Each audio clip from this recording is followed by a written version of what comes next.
صحیح ہے، یہ لوگ جو وطر سے رفع دین کرتے ہیں وطر میں، اور ان کا عیدین کے رفع دین بھی پھر غائب ہو جانے چاہیے سیدھے سیدھے. مطلب جھوٹ کی انتہا ہے نا یار، تم لوگوں کو کیوں بیوقوف بناتے ہو. آگے آئیے حدیث نمبر 588، وہ بھی آپ پڑھ لیجئے. اور انہوں نے نیچے 10 صحابہ کا جو ہے قول بھی نقل کیا ہوا ہے. پھر 99 نمبر حدیث نقل کرنے کے بعد دیکھیے نیچے سے لاسٹ سے میں پڑھتا ہوں.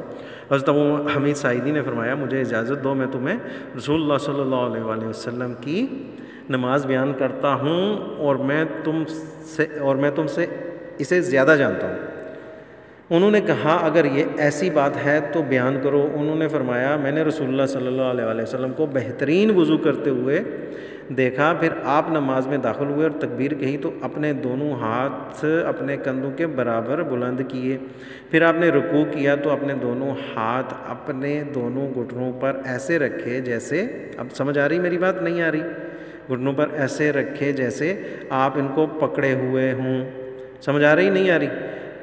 پکڑے ہوئے ہوں. پہلا رفع دین کے ساتھ بعد سیدھا گھٹنوں پہ ہاتھ آ گیا. صحیح ہے، پکڑے ہوئے ہوں. رکوع میں اپنا سر کو نہ اٹھایا اور نہ پھر بہت جھکایا، بلکہ درمیانی حالت میں کمر کے برابر رکھا اور اپنے بازو کو اپنے پہلو سے دور رکھا. پھر رکوع سے اپنا سر اٹھایا تو سیدھے کھڑے ہو گئے حتیٰ کہ ہر ہڈی اپنی جگہ میں لوٹ گئی. پھر جناب بندر نے باقی حدیث بیان کی اور حدیث کے آخر میں یہ الفاظ بیان کیے کہ تمام صحابہ کرام رضوان اللہ اجمعین نے فرمایا رسول اللہ صلی اللہ علیہ وسلم کی نماز اسی طرح ہوتی تھی. امام ابو بکر، آگے یہ تھوڑا سا غور کیجئے گا، امام ابو بکر رحمۃ اللہ فرماتے ہیں میں نے جناب محمد بن یحییٰ کو سنا، وہ فرما رہے تھے جس شخص نے یہ حدیث سننے کے بعد رکوع کو جاتے اور رکوع سے سر اٹھاتے وقت رفع دین نہ کیا تو اس کی نماز ناقص ہے. اگر میں جھوٹ بول رہا ہوں تو عربی ساتھ میں لکھی ہوئی ہے فصلاتہ ناقصہ. اب ایک کام کرتے ہیں، یہ نیچے حدیث نمبر اس کے لکھے ہوئے ہیں، صحیح ہے، ساری حدیثوں کے نمبر بھی لکھے ہیں، کہاں سے لیے انہوں نے. پھر سے وہی حدیث ہے، پھر سے وہی حدیث ہے، پھر سے وہی حدیث ہے. ابھی چلتے ہیں کہاں پہ؟ صحیح بخاری میں. تو میرے بھائیوں ہم آگے ابھی صحیح بخاری میں، تو صحیح بخاری میں باب نمبر 82 تکبیر تحریمہ کا وجوب اور نماز کے آغاز کا بیان، حدیث نمبر 732-33. صحیح ہے. اس کے بعد حدیث نمبر 734. اوکے. باب نمبر 83 میں تکبیر اولیٰ اور نماز شروع کرنے کے ساتھ ہی دونوں ہاتھوں کو اٹھانا. اوکے. حدیث نمبر 735 یہاں سے نماز شروع ہوتی ہے. اوکے، سمجھ آ رہی میری بات؟ نہیں آ رہی؟ 732 سے لے کر شروع ہوتی ہے نماز، اور ابھی جو ہے ہاتھ کہاں تک اٹھانا ہے یہ حدیث ہو گئی. آگے آئیے باب نمبر 84 اور حدیث نمبر 736 اور 37 تکبیر تحریمہ کے وقت رکوع میں جاتے اور رکوع سے سر اٹھاتے وقت رفع دین کرنا.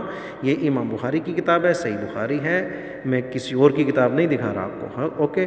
اس میں بھی 2 حدیثیں نقل کی ہیں، پہلی تو حضرت عبداللہ ابن عمر اور دوسری حضرت مالک بن حویرث رضوان اللہ اجمعین کی یہ حدیثیں نقل کرتے ہیں. اور یہ تقریباً دونوں حدیثیں الحمدللہ حدیث کی ساری کتابوں میں موجود ہے رفع دین کے باب میں. اس چیز کو سمجھیے گا، کس میں؟ رفع دین کے باب میں نماز شروع کرتے وقت. یہ نہیں کہ تشہد اور سلام میں جا کے بات کرو. صحیح ہے. آگے آئیے باب نمبر 85 نمازی کہاں تک اپنے ہاتھوں کو اٹھائے گا. اس میں بھی حضرت ابو حمید سعیدی کی وہ بات نقل کرنے کے بعد حدیث دوسری لے رہے ہیں. حضرت ابو حمید کی سعیدی کی تھوڑی باب کے بعد تھوڑی چیزیں نقل کر رہے ہیں کہ انہوں نے کیا کیا چیز بتائی ہے. آئی بات سمجھ میں؟ آگے آئیے باب نمبر 86 2 رکعتوں سے کھڑے ہوتے وقت رفع دین کا بیان. میرے بھائیوں یہاں رفع دین کا کام ختم ہو گیا حدیث نمبر 739 تک. صحیح ہے. حضرت عبداللہ ابن عمر کی حدیث. اوکے. اس کے بعد نماز میں دائیں ہاتھ بائیں ہاتھ پر رکھنا. اوکے، یہ ایک ہی حدیث لی ہے.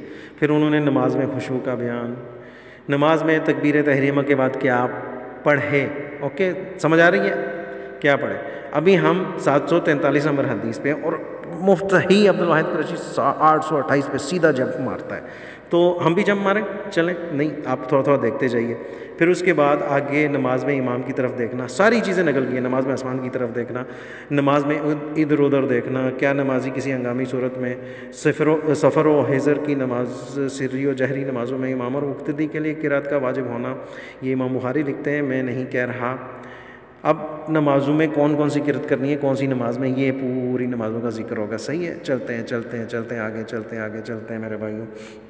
یہ کیا تھا؟ ایک رکعت میں 2 صورتیں پڑھنا. اوکے. آخری 2 رکعتوں میں سورہ فاتحہ پڑھنا. اوکے. امام سری نماز میں کوئی آیت سنا دے، یہ بھی موجود ہے الحمدللہ. یہ اچھا یہاں پہ جاتے جاتے یہ بھی دکھا دوں آپ کو. باب نمبر 111، امام کا بآواز بلند آمین کہنا. یہ چیزیں مفتہی عبدالواحد قریشی کو نہیں دکھی. حدیث نمبر 780 یہ نہیں دکھی. آمین کہنے کی فضیلت 781 نہیں دکھی. مقتدی کا بآواز بلند آمین کہنا 782 نہیں دکھی. انا للہ و انا الیہ راجعون. رکوع میں پورے طور پر تکبیر کہنا. سجدے، ابھی یہاں دیکھیں سجدے وغیرہ کرتے سیدھا وہ جاتا کہاں پہ ہے، میں آپ کو بتاتا ہوں. سیدھا ابھی باب آنے والا ہے. باب جو ہے یہاں پہ 2 رکعتوں سے اٹھتے وقت اللہ اکبر کہنا، مطلب یہ آخری تشہد جو ہے بیٹھنے کا مصنون طریقہ یہاں آتا ہے. وہ جوان سیدھا تشہد میں بیٹھنے کا مصنون طریقہ امام بخاری کو سمجھ میں نہیں آیا. میں کہتا ہوں امام بخاری چھوڑو، وہ تو بعد کی بات ہے. حضرت امام ابو حنیفہ کو سمجھ میں نہیں آیا. آج مفتہی عبدالواحد قریشی کو یہ چیز بہت اچھے طریقے سے سمجھ آ گئی، اور وہ حدیث یہ ہے جو میں پہلے ہی ویڈیو میں کھولنے کے بعد آپ کے سامنے رکھی تھی. اوکے. اور حضرت ابن خزیمہ کیا کہہ رہے تھے؟ حضرت محمد بن عمر بن عطا سے روایت، وہ آخر میں انہوں نے لکھا ہوا ہے، روایت ہے. اور رسول اللہ صلی اللہ علیہ وسلم کے چند اصحاب کے ساتھ بیٹھے ہوئے تھے. اس دوران میں نبی کریم صلی اللہ علیہ وسلم کی نماز کا ذکر ہونے لگا تو حضرت ابو حمید ساعدی نے فرمایا، مجھے رسول اللہ صلی اللہ علیہ وسلم کی نماز تم سب سے زیادہ یاد ہے. میں نے رسول اللہ صلی اللہ علیہ وسلم کو دیکھا کہ آپ نے تکبیر تحریمہ کہی، اپنے دونوں ہاتھ کندھوں کے برابر لے گئے، اور جب آپ نے رکوع کیا تو دونوں ہاتھ اپنے گھٹنوں پر جما لیے. تھوڑی سی عقل ہو نا، تھوڑی سی عقل ہو تو رکوع جاتے وقت تو اللہ اکبر کہتا ہے نا انسان. آج ہم کہہ رہے ہیں نا، تو وہ بھی چھوڑ دیں. اور میرے بھائیوں یہ لوگ واللہ آپ لوگوں کو گمراہ کر رہے ہیں، واللہ گمراہ کر رہے ہیں. حدیث آپ پڑھیے نا، میں آپ کے سامنے پڑھ رہا ہوں نا. تکبیر تحریمہ کی، جب میں نے رسول اللہ صلی اللہ علیہ وسلم کو دیکھا آپ نے تکبیر تحریمہ کہی تو اپنے دونوں ہاتھ کندھوں کے برابر لے گئے. تکبیر تحریمہ کہی، کندھوں کے برابر لے گئے. اس کا مطلب تکبیر تحریمہ کے وقت ہاتھوں اٹھائے، اور جب آپ نے رکوع کیا تو دونوں ہاتھ اپنے گھٹنوں پر جما لیے. پھر اپنی کمر کو حمیدہ کیا، اور جب آپ نے سر اٹھایا تو ایسے سیدھے کھڑے ہوئے کہ ہر ہڈی اپنی جگہ پر آ گئی. یہ صرف اور صرف طریقہ بتا رہے ہیں، نہ اس میں اللہ اکبر بتا رہے ہیں، نہ سمیع اللہ لمن حمیدہ. دوسری حدیث دیکھنی ہے نا 304 ترمذی کی، تو وہ دیکھ لیجئے. صحیح ہے، 304 305. چلیں نہیں تو میں اسی ویڈیو میں انشاءاللہ کھولتا ہوں. صحیح ہے، آپ کو انشاءاللہ ساری باتیں سمجھ میں آ جائیں گی. جب آپ نے سر اٹھایا تو ایسے سیدھے کھڑے ہوئے کہ ہر ہڈی اپنی جگہ پر آ گئی، اور جب آپ نے سجدہ کیا تو نہ آپ دونوں ہاتھوں کو بچھائے ہوئے تھے اور نہ ہی سمیٹے ہوئے تھے، اور پاؤں کی انگلیاں قبلہ رخ تھیں. اور جب 2 رکعتوں میں بیٹھتے تو بایاں پاؤں بچھا کر بیٹھتے اور دایاں پاؤں کھڑا رکھتے. اور جب مسئلہ سارا یہاں پہ یہ جو زور دے رہے ہیں، اور جب آخری رکعت میں بیٹھتے تو بایاں پاؤں آگے کرتے اور دایاں پاؤں کھڑا رکھتے. پھر اپنی نشست گاہ کے بل بیٹھ جاتے. نیچے دیکھیے آگے انہوں نے پوری نقل کی ہے کہ کلو فقار جو ہمارے جو مفتہی عبدالواحد قریشی صاحب ڈرامہ کیا کرتے ہیں. میرے بھائیو یہاں پہ دیکھیے بنیاد الطالبین جو ہے اس میں بھی نماز کا ذکر ہے. دیکھیں حیت نماز میں نماز شروع کرنے کا بیان، اور نماز تقریباً پوری نماز کا وہ کس طرح سے نبی کریم صلی اللہ علیہ وسلم نماز پڑھتے تھے. شیخ عبد القادر جیلانی وہ اس میں پوری چیزیں بتا بھی رہے ہیں اپنی کتاب میں. یہ ان کی کتاب ہے، میری نہیں ہے. صحیح ہے، پھر چلتے ہیں دوسری طرف. ایک اور بنیاد طالبین میں نے جو ہے آپ کے لیے لی ہے. میں نے کہا چلو یہ بولیں گے کہ یہ کسی اور کا ترجمہ ہے، تو یہ الحمدللہ ہمارے بریلوی مکتبہ فکر نے جو اس ترجمہ کیا ہے اس میں دیکھیے 3 نمبر پہ رکوع سے اٹھتے وقت ہاتھوں کو یوں اٹھانا. رکوع کو 2 نمبر بھی دیکھ لیں، رکوع کو جاتے وقت دونوں ہاتھوں کا اٹھانا. بنیاد الطالبین ہے، شیخ عبد القادر جیلانی کی کتاب ہے رحمۃ اللہ علیہ، میری نہیں ہے. آئی بات سمجھ میں؟ تو ناظرین جاتے جاتے صحیح ابن حبان بھی میرے پاس آ گئی، تو میں نے کہا یہ بھی آپ کو دکھاتا چلوں. تو انہوں نے جو ہے ابن حبان نے نمازی کے لیے بات مستحب ہونے کا تذکرہ وہ اپنی نماز میں 2 رکعت کے بعد کھڑے ہوتے وقت اپنے دونوں ہاتھ کندھوں تک بلند کرے. صحیح ہے. اس کتاب میں انہوں نے حضرت ابو حامد ساعدی والی حدیث لی ہے. یہ نیچے پڑھ لیجئے، آپ کو انشاءاللہ تعالیٰ سب سمجھ میں آ جائے گا. محمد بن عمرو بیان کرتے ہیں، میں نے حضرت ابو حمید ساعدی رضی اللہ تعالیٰ عنہ کو 10 صحابہ کرام رضوان اللہ مجمعین کی موجودگی میں، جن میں ایک حضرت ابو قتادہ رضی اللہ تعالیٰ عنہ بھی تھے. اوکے، آگے چلتے ہیں لاسٹ میں، تو آخری سطر میں. تو حضرت ابو حمید ساعدی نے بتایا، جب نبی کریم صلی اللہ علیہ وسلم نماز کے لیے کھڑے ہوتے تھے تو آپ تکبیر کہتے، اپنے دونوں ہاتھ کندھوں تک بلند کر لیتے تھے. آپ اپنی ہر ہڈی کو اس کی مخصوص جگہ پر اعتدال کی حالت میں رکھتے تھے. پھر آپ تلاوت کرتے تھے. اب یہ دیکھیں یہاں پہ پوری نماز کا انشاءاللہ ذکر ہوگا. پھر آپ تکبیر کہتے تھے، پھر آپ رفع دین کرتے ہوئے دونوں ہاتھ کندھوں تک اٹھاتے تھے اور رکوع میں چلے جاتے تھے. نہیں سمجھ آ رہی میری بات؟ انا للہ و انا الیہ راجعون. آگے پڑھیے. آپ اپنی دونوں ہتھیلیاں دونوں گھٹنوں پر رکھتے تھے. پھر آپ اعتدال کی حالت میں رکھتے تھے. آپ اپنے سر کو نہ تو جھکاتے تھے اور نہ ہی اٹھاتے تھے. پھر آپ اپنا سر اٹھاتے تھے اور سمیع اللہ لمن حمیدہ پڑھتے تھے. آپ دونوں ہاتھ کندھوں تک اعتدال کی حالت میں بلند کرتے تھے. میرے بھائیوں، اس طرح سے پوری حدیث نقل کی ہے. میرے حساب سے رفع دین کا محدثوں کو بھی پتہ نہیں چلا، جو آج عبد الواحد قریشی، مفت ہی عبد الواحد قریشی کو پتہ چلا ہے. اللہ معاف کرے. میرے بھائیو، یہاں پہ سنن ابن ماجہ میں حدیث نمبر 862 ہے. اس میں بھی دیکھ لیجئے حضرت ابو حمید ساعدی کی حدیث موجود ہے. ایک چیز کو سمجھیے گا کہ محدثین کہیں ایک جگہ پہ اگر بات کچھ اور ہو، دوسری جگہ پہ بات کچھ اور ہو، تو بات سمجھ میں آتی بھی ہے. حدیث ایک ہی طرح کی ہے، لیکن آپ اس کو توڑ مروڑ کے بیان کرو تو اچھی بات تو نہیں ہے. جیسے ابن خزیمہ نے بولا ہے کہ یہ حدیث پڑھنے کے بعد جو بندہ رفع دین نہیں کرے گا اس کی نماز ناقص ہے. سمجھ آ رہی میری بات؟ نہیں آ رہی؟ تو میرے بھائیو، آگے ہم جامع ترمذی میں حدیث نمبر 304، یہ حدیث پوری ہے. اوکے، آگے چلیے. حدیث کا ترجمہ جو ہے وہ یہاں پہ ہے، اور انہوں نے بھی کہاں سے لی ہے انہوں نے بھی بتایا ہے. 305 نمبر حدیث اسی میں ہی موجود ہے. روایت ہے محمد بن عمرو بن عطا سے، وہ روایت کرتے ہیں ابو حمید ساعدی سے. کہا محمد بن عمرو نے، سنا میں نے ابو حمید کو اور وہ 10 صحابیوں میں بیٹھے تھے کہ ان میں ابو قتادہ ربی رضی اللہ عنہ بھی تھے. کہتے تھے ابو حمید، میں تم سب سے بہتر جانتا ہوں نماز رسول اللہ صلی اللہ علیہ وسلم کی. وہ بولے، تم کچھ ہم سے پہلے نہیں آئے تھے. یہ لفظ بلفظ ترجمہ انہوں نے کیا، اس وجہ سے تھوڑا مشکل ہے. آپ صلی اللہ علیہ وسلم کی صحبت میں اور نہ ہم سے زیادہ آمد و رفت رکھتے تھے. بولے ابو حمید، یہ تو سچ ہے. سو کہا سب صحابہ نے بیان کرو. تو کہا ابو حمید نے، رسول اللہ صلی اللہ علیہ وسلم کھڑے ہوتے نماز کو تو سیدھے کھڑے ہو جاتے، دونوں ہاتھ اٹھاتے شانوں کے برابر. پھر جب ارادہ کرتے رکوع کا، دونوں ہاتھ اٹھاتے شانوں تک. سمجھ آ رہی نہیں آ رہی؟ پھر کہتے اللہ اکبر اور رکوع میں چلے جاتے. پھر خوب برابر رہتے اور نہ جھکاتے سر اپنا اور نہ بلند کرتے، یعنی سر اور پیٹھ برابر رکھتے. دونوں پنجے زانوں پر رکھتے. پھر کہتے سمیع اللہ لمن حمیدہ، یعنی سنا اللہ نے اس کی بات کو جس نے اس کی تعریف کی. اور بلند کرتے ہوئے ہاتھ، یعنی جیسا رکوع میں جاتے وقت کیا تھا. پھر سیدھے کھڑے ہوتے کہ ہر ہڈی اپنی جگہ پر آ جاتی. اب سمجھ میں آئی؟ رکوع میں جاتے وقت جیسے کیا تھا ویسے ہی ہاتھ اٹھاتے، آ جاتی.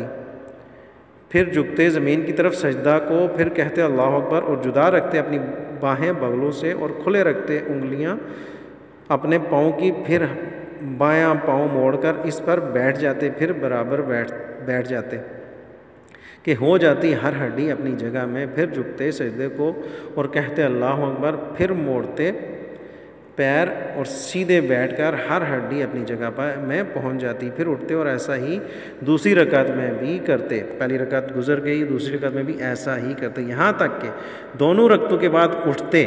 میرے بھائیوں، تو اللہ اکبر کہتے اور دونوں ہاتھ اٹھاتے شانوں تک، یعنی تیسری رکعت کو جب اٹھتے، جب بھی رفع دین کرتے جیسا کیا تھا نماز شروع کے وقت، پھر ایسا ہی کرتے رہتے یہاں تک کہ جب وہ رکعت ہوتی کہ جس